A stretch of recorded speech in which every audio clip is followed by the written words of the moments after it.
The writer of Ecclesiastes has such wise words as he begins saying, "Two are better than one because they have a good return for their work. One falls down, his friend can help him up. Pity the man who falls and has no one to help him up. Also, if two lie down together, they will keep warm. But how can one keep warm alone? Though one may be overpowered, two can defend themselves, but a cord of 3 strands is not quickly broken." Ecclesiastes is an ancient book, but that subject is very contemporary. Certainly the passage we just read is, there are still many who fall down with no one to pick them up. In fact, according to many who study these kind of things, there are more lonely people living today than ever before in recorded history. Google the word loneliness and you will find an explosion of results. But this is not essentially a new phenomenon. In 1989, the famous pollster George Gallup concluded from his study of American society that we Americans are the loneliest people on earth. And there have been many social observers who, for a variety of reasons, have indicated that we Americans have been for some time an increasingly and alarmingly disconnected and lonely people. Books like David Reisman's The Lonely Crowd, 1950, Robert Nesbitt's Quest for Community in 1963, Robert Bella's Habits of the Heart, 1985, Philip Slater's Pursuit of Loneliness, 1990, and Robert Putnam's Bowling Alone, one of my favorites, written in 2000. These are just a few of a growing genre of loneliness that has increased even more since the pandemic. Putnam's book, Bowling Alone, documents how the many different associations that once characterized American life, PTAs, unions, civic clubs, charity groups, political organizations, even bowling leagues, are disappearing from the social landscape. Putnam's title refers to the ironic fact that more people go bowling in America than ever before, yet there have never been fewer bowling leagues. So apparently America is bowling alone, which is quite a metaphor for a persistent problem. The U.S. Census in 2020 revealed that more people are living alone today than ever before in history. Fully 27% of households have only one person in them. In 1940, the figure was 7%. And that doesn't take into account the explosion of nursing home residents.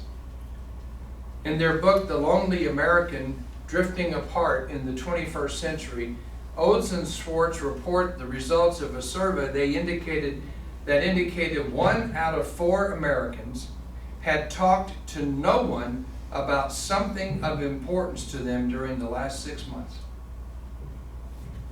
So the Beatles have proven to be prophetic. When in the 60s they made their musical prophecy. All the lonely people, where do they all come from? All the lonely people, where do they all belong? Echoing a general dis-ease of the loss of community. Well, I suppose there's never been a golden age of community. It's easy for us to romanticize the past, but still, to quote another 60s icon, the times they are a-changing. Historically, people lived in villages. They lived in tribes. More recently, before the proliferation of automobiles, people grew up living, working, and playing in their neighborhoods, whether a small town or a city, often surrounded by extended family. Long-time friendships were plentiful.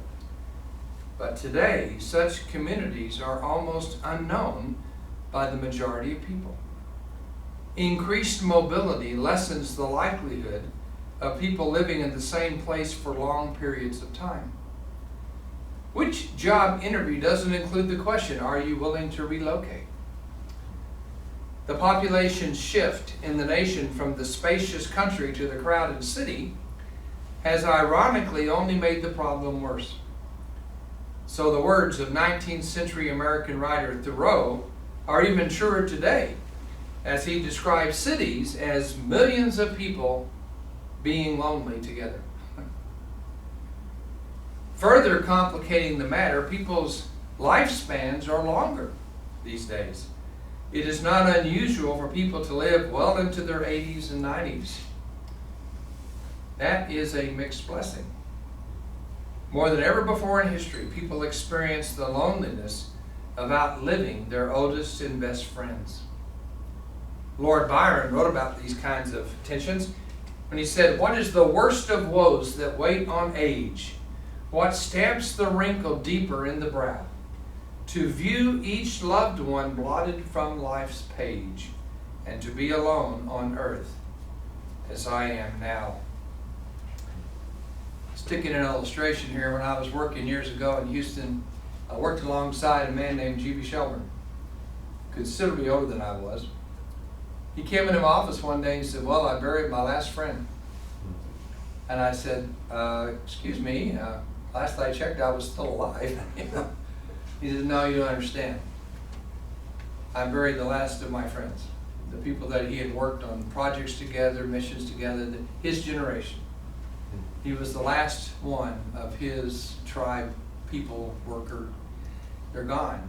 I didn't understand that at all when he said it. I'm starting to understand it now. Byron's words make sense to me more. Perhaps as much as anything, our technology has eroded community. In the past, people gathered together at the city well or the river where they could draw water together. Now we have it piped directly into our homes. When the summer days got hot, people used to go out and sit on the porch, enjoy the night breeze. But now, with our air more humanely conditioned, we stay inside. The creation of the sewing machine made the sewing circle obsolete. And the worst of all inventions in the history of mankind, the garage door opener, allows us to drive into our driveways. Wow. Look at that. Now there's that's prophetic. The garage door opener allows us to drive into our driveways, open the garage door, disappear into our homes without having to see or interact with anyone at all in our neighborhood. Communities once gathered together in public parks to be entertained by community bands. Now we have TVs in every room, and we carry our entertainment with us on our phones. And none of us watch the same thing. There are over 100 cable stations at least, with over 500 channels, each designed for particular markets. There is no such thing as a viewing public anymore. Get back from that. Yeah. Only multiple viewing privates. The reality is we have all an a la carte cable, enabling each of us to be our own individualized cable network. Hundreds of other factors could be listed that have contributed to the erosion of community in our modern world. But while our modern times are a-changing, our ancient need for community is not. In the beginning, God declared that it was not good for man to be alone, and it still isn't. It was the one part of his creation he didn't like. From the garden story, we learn that nothing can fill the void created by the lack of community. Work doesn't fill it. Adam had meaningful work to do in the garden. But apparently meaningful work is not enough. Pleasure doesn't fill the void. Adam lived in paradise, surrounded by pleasure. Pleasures it would take multiple lifetimes to discover. But apparently pleasure is not enough to fill the void. Think of that. Even paradise becomes a curse without others to share it. I had a friend who used to work for an airline company, and one of the perks in his job was the ability to take a free trip to Hawaii whenever he wanted to. I thought, wow, what a benefit. How many times have you gone? Once. I said, what? I was shocked. But then he gave me his reason and he explained it all. I said, it's not much fun alone. God has engineered us to need each other. The preacher in Ecclesiastes understood that. Our work is meaningless without other people to appreciate it. Our trials are unbearable without other people to help bear them. Our strength is inadequate without other people to reinforce it. If community was needed in paradise, how much more needed is it now that paradise is lost? So, among the gifts that God has showered on us, one of his best is community. The psalmist describes God as a father to the fatherless. A defender of widows is God in his holy dwelling. God sets the lonely in families. In the psalmist's day, the orphan, the widow, were particularly vulnerable because they belonged to no one. When the man who was husband and father to them died or left, the widow and the orphan were disconnected from others. They were alone. Today, it's not just orphans and widows. Whole families are alone, disconnected from greater community. We are, for sure, a nation of people boldly alone. But God is still placing the lonely in families. His family, the church. Our churches should be communities of faith, spiritual villages. The church is where the fatherless find fathers in the faith, where the widows are still defended. The church is a community where young, engaged couples and newlyweds find older couples who've been married for 50 years and survived, and even give testimony that the marriage journey is well worth it. The church is a community where young parents, overwhelmed with the responsibility of raising children, find older parents who have raised theirs and have lived to tell about it. The church is where young people have not just young friends, but old friends who knew them and know them well. And these older saints not only know the young people, some of them remember the young people's parents when they were young and can tell wonderfully embarrassing stories about them, should they need to be humbled. The church is where every child has multiple grandparents to spoil. The church is where a rebellious teenager finds an older young single who has outgrown his rebellion and can be a bridge between the parent and that child. The church is a community where singles have their birthdays remembered too and get invited over for Thanksgiving and Christmas dinners. The church is where those same single folk remind the married folk that marriage is a choice and that there is much work in the kingdom that, quite frankly, is better accomplished by single saints than by married saints. The church is a community where the single parent finds others eager to fill the void of that missing spouse by helping care for the children and the domestic duties that so easily overwhelm two parents, let alone one.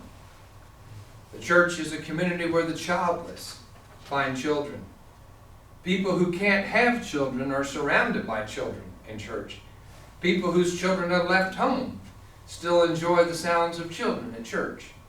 People who don't much care for children can't escape the children in church. The church is a community where the sick have no shortage of visitors. The devastated find abundant compassion, and the dying have no anxiety of leaving the world unremembered. The church is not just God's answer to the problem of loneliness. It is God's original ideal for abundant life. The life God meant for us to live from the very beginning. Stanley Grenz writes in his book, Created for Community, the Trinitarian nature of God himself indicates that community is at least part of, if not the essence of, the divine image we're meant to reflect. Because God is a plurality in unity, the ideal for humankind does not focus on solitary persons, but on persons in community. God intends that we reflect that divine nature in our lives. This is only possible as we move out of our isolation and into godly relationships with others. Consequently, true Christian living is life in relationship, life in community. Gilbert Balazikian writes, "Since God is Trinity, He is plurality of persons. Therefore, the creation in His image required the creation of a plurality of persons.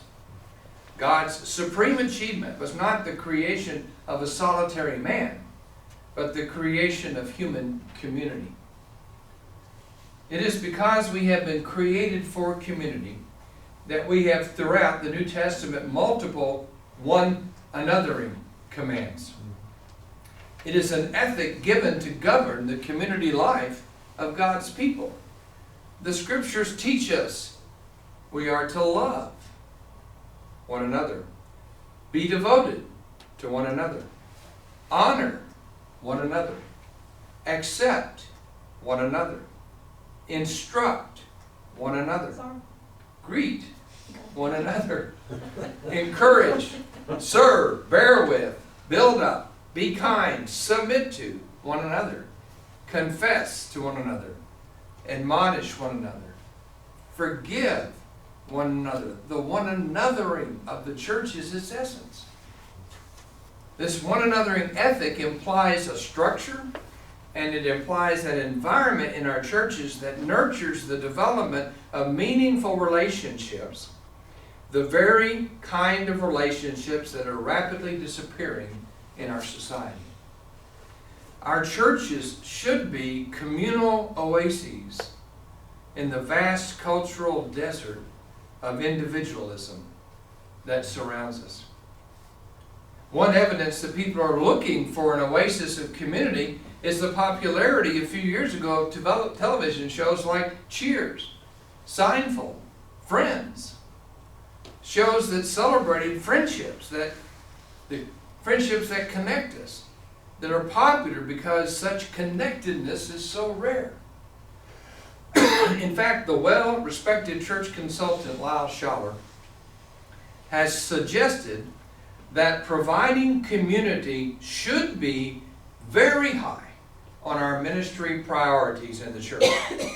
He writes, "The biggest challenge for the church at the opening of the 21st century is to develop a solution to the discontinuity and fragmentation of the American lifestyle." Well, the primary purpose of the church is not to reconnect and restore continuity to American society. Its purpose is to be a prophetic witness to our society, though. Our purpose is to show that the problem which is at the root of the chronic loneliness and disconnectedness of people is the lack of that uniquely authentic and transformative community that is available exclusively, or at least should be, in the church. And yet, rather than provide a countercultural, communal alternative to our culture, our churches wrestle no less than our culture with the loss of community. Todd Bolsinger argues that real godly change, real sanctification requires the people to live together in covenantal relationships, and we're less inclined to do that than any generation in human history. Bolsinger encourages church leaders to discern the difference between a crowd and a community. For many churches, the main goal is to build a big crowd, and community is tacked on as a kind of tacked on to the bargain, usually in the form of a small group. The way that medical benefits and vacation days are tacked on to a job offer.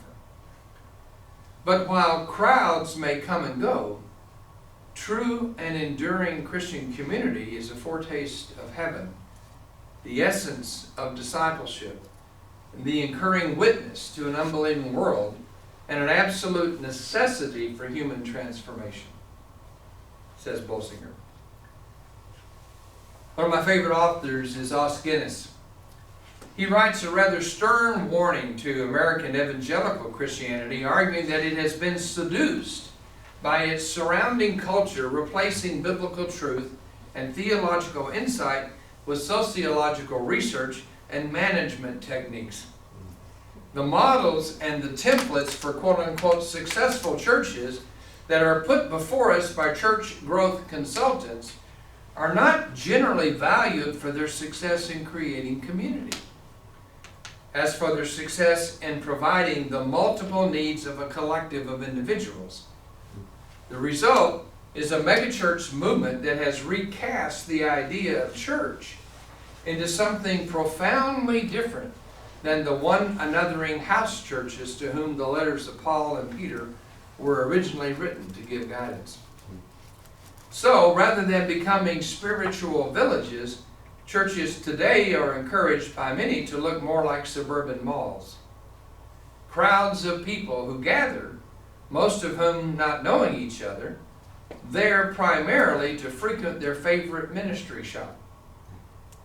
Guinness warns, the grand and gleaming megamalls will soon become an anachronism. That's already happening. And so will the megachurches that have copied them.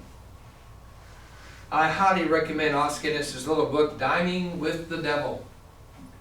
This little title comes from the proverb, if one is going to dine with the devil, be sure you have a long spoon. Community, of course, is not automatic in smaller churches. Smallness may be a product of an unnecessarily narrow or exclusive spirit. Small churches may appear friendly and accepting, but they may have what Scott Peck, in his book, The Different Drum, calls pseudo-community. A pretense of community created by an atmosphere that avoids conflict and promotes conformity. Rather than members opening themselves up to each other and becoming vulnerable to the stress, the chaos, the diversity, the general messiness that genuine community brings, members are content with relationships that are shallow and superficial. Now please understand what I'm saying and what I'm not saying. I am not wise enough to say how big or small a church should be, or what ministries a church should have, or how its ministries and programs should be structured. Nor am I foolish enough to believe that even if we were able to discern the perfect blueprint for the church, that we would be able to flawlessly build it. Over the years, I've learned that any success God may have working in and through us will be in spite of us, not because of us. Our efforts at ministry are not unlike the little boy who brought his little lunch to feed thousands of people. We would be comical if not for the redemptive power of Jesus to take our little sack lunch efforts and perform miracles with them. But having said that, I would be so bold as to say that however we choose to structure ourselves in our own communities of faith, it is very important that we be diligent to place very high on our priority the nurturing of community, the deepening of spiritual relationships among the members who meet together in our churches. We should critically and continually evaluate whatever strategies we employ in the pursuit of community. So to that point, I would conclude with just a few comments. Probably the most common strategy we use in our churches to nurture a greater sense of community, perhaps especially in our larger churches, is to offer some form of small group ministry. Small groups can be valuable tools in moving us toward the kind of community Scripture calls us to. Indeed, our small groups probably look and act more like those first house churches we read of in the New Testament than our congregations do. Yet even small groups can be part of the problem of loneliness and disconnectedness rather than the solution. One of the most careful observers of American religious behavior, Robert Wolfnow, has noted small groups may not be fostering community as effectively as many of their proponents would like.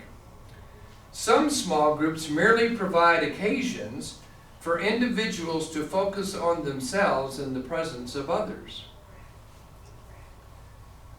The social contract binding members together asserts only the weakest of obligations.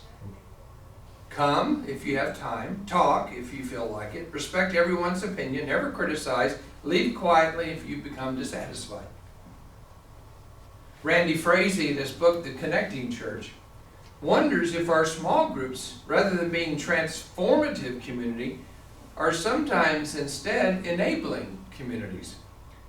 He asks, are our small group relationships merely tolerant, or are they even worse, codependent, when they are faced with members who are thinking about or actually engaging in immoral or destructive behavior? Or are those relationships based on a set of shared mutual convictions about what leads to thriving, healthy relationships so that members can hold one another truly accountable? The Word of God is powerful to effect change and transformation in the lives of people, Frazee says. But it must be applied in our relationships, a practice that rubs against our ingrained cultural individualism. For small groups to be transformative, Frazee suggests they must have 5 characteristics. 1, respect and accountability to some form of authority in the community. 2, share together beliefs that guide their community. 3, embrace and utilize multiple traditions to reinforce their beliefs, especially to their children. And 4, clear life standards held up for all to follow. And finally, 5, a unifying mission for a cause that's greater than themselves. Frazee further encourages these 5 characteristics to be reinforced intentionally in the spiritual formation strategies of the church. Remarkably, similar advice is provided by John Westerhoff in his book, Living the Faith Community. He says to be a community, members need to share 1, a common memory, 2, submit to a common authority, 3, participate in common rituals, and 4, experience a common life together as a family of believers. Well, writers like Frazee, Westerhoff, Belazikian, Bolsinger, Grenz, Guinness, and a growing number of others exhort us to take community more seriously and offer the world something divinely different from the disconnectedness that is so prevalent today. What God has given us that we can give to the world is more than simply another group to belong to.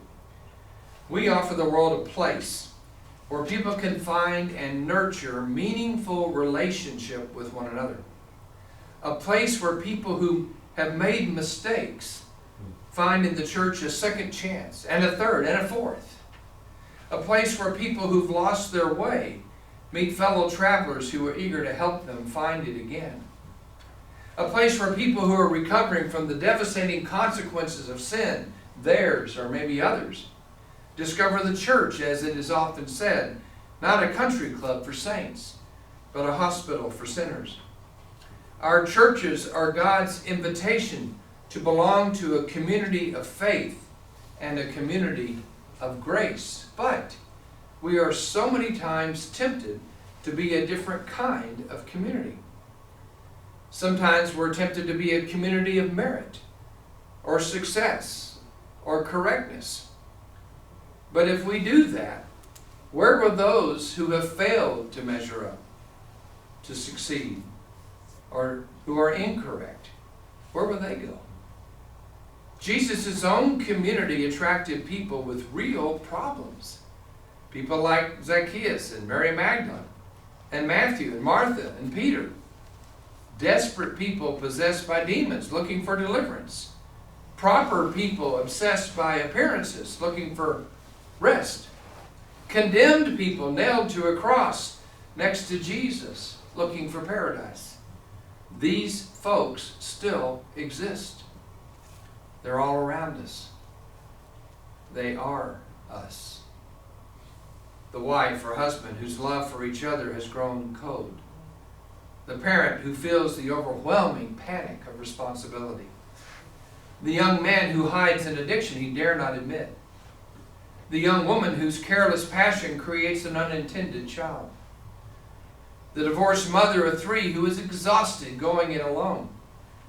The elderly man whose retirement brings a loss of purpose and feels no longer needed. The elderly woman whose companion for half a century has gone before she has. The man or woman who wrestles anonymously with same-sex attraction. The parent whose children have rejected them and their faith. Children whose parents have neglected and abused rather than loved them. And the list goes on and on and on, and we are all on it. I once heard that a shepherd knows the individual sheep of his flock by their wounds. As shepherds of God's flock, we are called into relationship with others. We are called to know the flock, and we know them best when we know them by their wounds.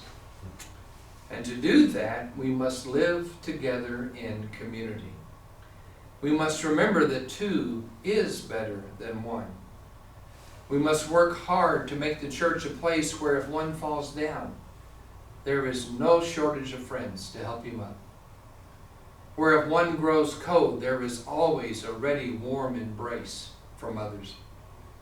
Where if one is overwhelmed, there are always many who stand ready to run to his aid. There is no place in all of creation better to be than in a place like that. And by God's grace, may our churches be that kind of place. And our kids will do better there too. That's all I've got. Oh, just a little thimbleful. But we have a little bit of time if you want to chat. Chit-chat. Can you share that story from, I don't know if it was the Sticky Faith book, about kids that left church and talking about the relationships that they had with older people, just on the intergeneration thing, you know what I'm talking about? Well, the overwhelming result of their research was that the kids that left home and went to school, whatever, and stayed in church were the ones who had developed relationships with adults. The kids that tended to quit going to church were the ones that only had relationships in their same age groups, and they just didn't have relationships with older adults. We had a life one time. Except people that were paid to. Yeah, they had relationships with people that were paid to have a relationship with them. Like a youth minister. And as genuine and sincere as those people were, kids knew that that's what they're paid to do. And I remember we were talking about this once in a life group at our church, and my son was in town visiting, and I just asked him about that. What does that mean to you? He says, I remember Clark and Chester coming to my baseball games. They didn't have to. They liked baseball. I was playing. They came and watched me, and he still remembers that. We actually started something last week at Quaker that one of our members encouraged us to start. Jason Moore is our family minister, and he discovered that we have kids in 19 different schools. Good grief, 19 different schools. And we want to be, I remember when my kids were growing up, people in the church they went to their concerts, they went to their games, That's hard to do. So what we've done is we've got this big calendar on the wall. And we told the parents, you put down on that calendar everything that your kids are doing. I don't care if it's playing a baseball game or, playing in a band or whatever it is, or, go some kind of speech contest. And we're encouraging the congregation to connect with our kids and go to those events. If you're going to go for some entertainment, be entertained by our kids. And let's see if we can nurture this kind, especially in our life groups when there are kids in our own life groups. So we've been starting to do that, and Lisa and I went to a football game, boringest game I've ever been to in my life. But we got to watch people we knew playing in it. It was fun, Oh, sure. But I think there's a scene, I forget what it's in. I saw it, it was on Facebook. There's a bunch of kids standing on stage, and one little girl, she's nervous and she's anxious, she's looking, and all of a sudden she sees her folks show up, and she just explodes. I think kids explode when they see anybody they know show up. And when somebody sees people from their faith community come to their theater presentation or their, whatever it is that they're performing in or something like that, I just think that means so much. And so there's so many things we can do like that start to build those relationships. When they put those things up, it was amazing. One of the little girls in our congregation plays tennis at J.T. Hutchinson. I played tennis at J.T. Hutchinson. And she was going to play one Tuesday afternoon, and I said, I want to go watch her. And I forgot and didn't go. I kicked myself. I had to go apologize to her because I told her I was coming. But she gave me a pass. But I'm still going to go watch her play. But, the idea that we had that connection never even came to me. And all of a sudden, that has the chance to develop into a meaningful relationship. So anyway, I guess I just want our kids to leave church with a bunch of friends that are older than they are. Those people come in handy later on in life. Your peers are always fun, they're always there, but they don't often have good answers to your questions. The same group that did that study also pointed out that one of the problems is the kids are so lonely. Yeah. They're so isolated. Yeah. Part of that's technology. Yeah. And so that creates a problem too. Yeah, and I just read,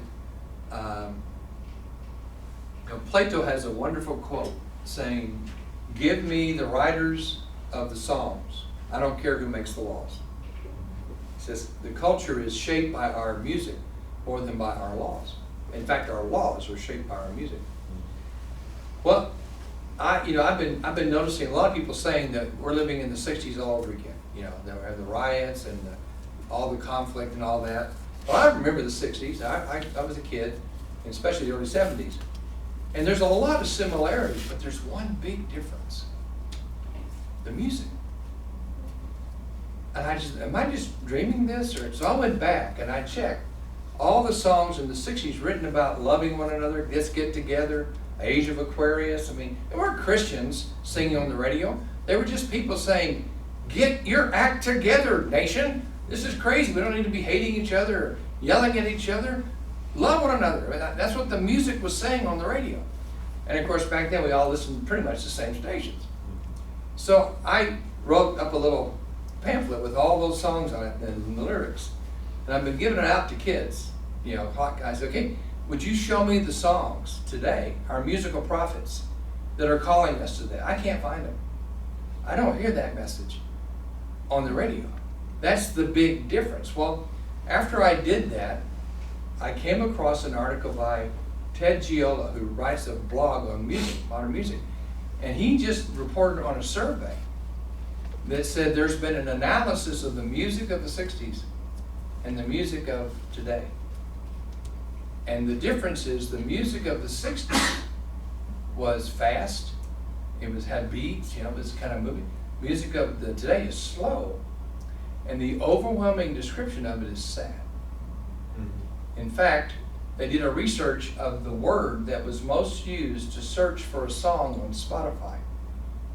Number one word, sad. And kids listen to the music alone.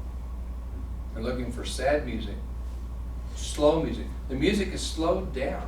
Now, we had slow music in the '60s and '70s for slow dancing, but they don't have slow dancing anymore. They just have slow music. And so what Ted Giola was saying about this is that our music is telling us we're sad. We're just sad people. What a message that is to the church and what we need to be saying to our culture. We need to be talking about joy like we never have before. Because our country is sad. Really, really heartbroken. And they don't even know why they are. They're just alone, listening to sad music. So I just thought that was fascinating. Sean Tyler has a mission course at LCU, and he's discussing how art shapes mission, and how, you know, different music and painting and all has had a lot of effect on mission. So I told him, I want you to share this with your students. Tell them to find me songs that are happy, songs that are calling us together again. But so far I haven't gotten too many musics. Well, and again, just like movies, music is so fractured.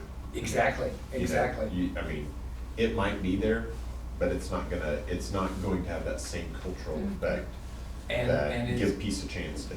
and people don't listen to musicians anymore, they just listen to music. Right. It's weird. And the They corporations rarely that listen to own the all the whole music, album. Right. the corporation that own the music, they don't pay the musicians anything. And it's kind of funny, Ted Jolie also wrote this article on how Bob Dylan recently and a couple other big name 60 stars have sold all their music to the corporations so they can use it for commercials. And I mean, what some of these great songs in the 60s are being used to sell right now is just embarrassing. Especially when they have promised they weren't going to sell out in the 60s, they all sold out. But the funny thing is Bob Dylan sold his entire collection of music for $450 million. And the company that bought it is losing money big time on it because nobody cares about Bob Dylan. It's just songs. And so now they're selling back, trying to get their money back. So I guess Bob Dylan won after all. You know? They really stuck it to the establishment. But wow, there's so much study that's going on right now on the music of our culture, and I think it gives us an opportunity to connect with people. Our singers need to see an opportunity. We need to be singing to the world more somehow. And actually that's happening. Do you watch you know that crazy show that Simon Cowell's on, have you noticed whenever someone comes on and sings a Christian song that the audience goes crazy? Yeah. I mean, it's That show is all about hope, and It I mean, is. it is amazing. I can't believe, Yeah. you know, and even Simon Cowell is changing. Oh, he has. Incredible. That young Kenyan boy that came on and sang, a 17-year-old Kenyan boy, and sang about Jesus, and this is not a Christian audience, and they're weeping. I can't believe the impact it's had. So I don't know. I think maybe God's doing things that we've never expected. But you're right. I get those shows that pop up on my Facebook, and I'll watch them, and I can't believe. Pan the audience as they listen to these Christian singers, and they're just weeping. It's like they're longing for that. Our culture, if this is like the 60s, we're almost ready for another Jesus revolution, and that would be pretty cool. Well, there's several colleges that have had Yes. those. Asbury, yeah. Isn't that amazing? Yes. It's you get the feeling that, and there's a lot of people arguing about the show The Chosen, but that TV show The Chosen is exploding across the world.